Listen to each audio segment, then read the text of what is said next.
बगुला भगत और केकड़ा पंचतंत्र की कहानी। एक वन प्रदेश में एक बहुत बड़ा तालाब था। हर प्रकार के जीवों के लिए उसमें भोजन सामग्री होने के कारण वहां नाना प्रकार के जीव, पक्षी, मछलियां, कछुए और केकड़े निवास करते थे। पास में ही बगुला रहता था, जिसे परिश्रम करना बिल्कुल अच्छा नहीं लगता था। उसकी आंखें भी कमजोर थीं। मछलियां पकने के लिए तो मेहनत करनी पड़ती है, जो उसे खलती थी।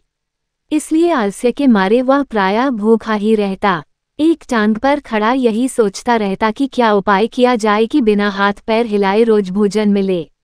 एक दिन उसे एक उपाय सूझा तो वह उसे आजमाने बैठ गया।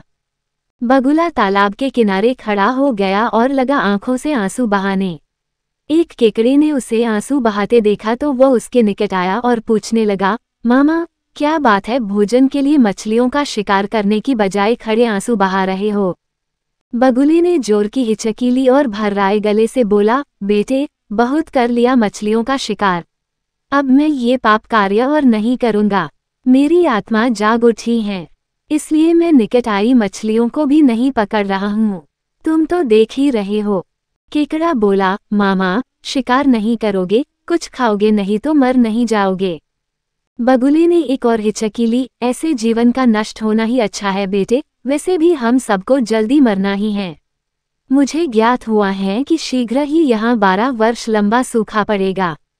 बगुले ने केकड़े को बताया कि यह बात उसे एक त्रिकालदर्शी महात्मा ने बताई है, जिसकी भविष्यवाणी कभी गलत नहीं होती।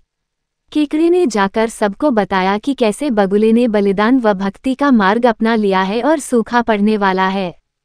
उस तालाब के सारे जीव, मछलियां, कछुए, केकड़े, बत्तख व सारस आदि दौड़े दौड़े बगुले के पास आए और बोले, भगत मामा, अब तुम ही हमें कोई बचाव का रास्ता बताओ।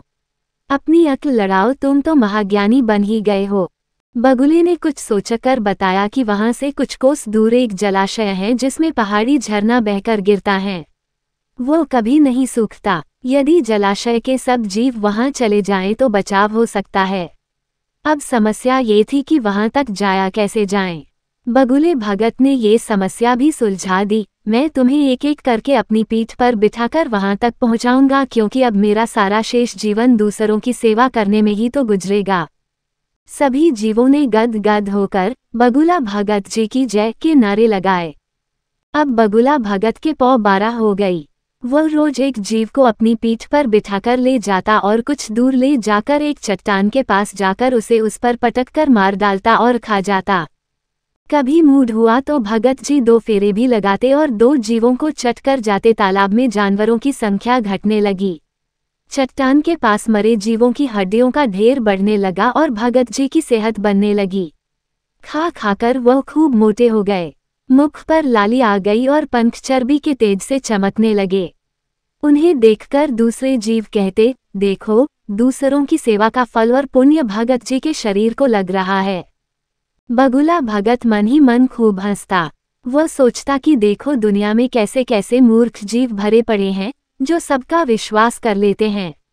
ऐसे मूर्खों की दुनिया में थोड़ी चालाकी से काम लिया जाए तो मजे ही मजे हैं। बिना हाथ पैर हिलाए खूब दावत उड़ाई जा सकती है। बहुत दिन यही क्रम चला। एक दिन केकड़े ने बगुले से कहा, मामा, तुमने इतने सारे जानवर यहाँ से वहाँ पहुँचा दिए, लेकिन मेरी बारी अभी तक नहीं आई। भगत जी बोले, बेटा, आज तेरा ही नंबर लगाते हैं, आजा मेरी पीठ पर बैठ जा। केकड़ा खुश होकर बगुले की पीठ पर बैठ गया। जब वह चट्टान के निकट पहुँचा तो वहाँ हड्डियों का पहाड़ देखकर केकड़े का माथा ठनका। वह हकलाया, ये हड्डियों का ढेर कैसा है? वह जलाशय कितनी दूर है मामा? बगुला भगत ठा ठा करके खूब हंसा और बोला, मूर्ख, वहाँ कोई जलाशय नहीं है। मैं एक एक को पीठ पर बिठाकर यहाँ लाकर खाता रहता हूँ। आज तू मरेगा। केकड़ा सारी बात समझ गया। वह सिहर उठा, परंतु उसने हिम्मत न हारी और तुरंत अपने पंजों को आगे बढ़ाकर उनसे दुष्ट बगुले की गर्दन दबा दी और तब तक दबाए रखी जब तक उसके प्राण पखेरु न उड़ गए। फिर केकड़ा बगुले भगत का कटा सिर लेकर तालाब पर लौटा और सारे जीवों को सच्चाई बता दी कि कैसे दुष्ट बगुला भगत उन्हें धोखा देता रहा। सीखल, किसी की भी बातों पर आंखें मूंदकर विश्वास नहीं करना चाहिए। मुसीबत में धीरज व बुद्धिमानी से कार्य करना चाहिए।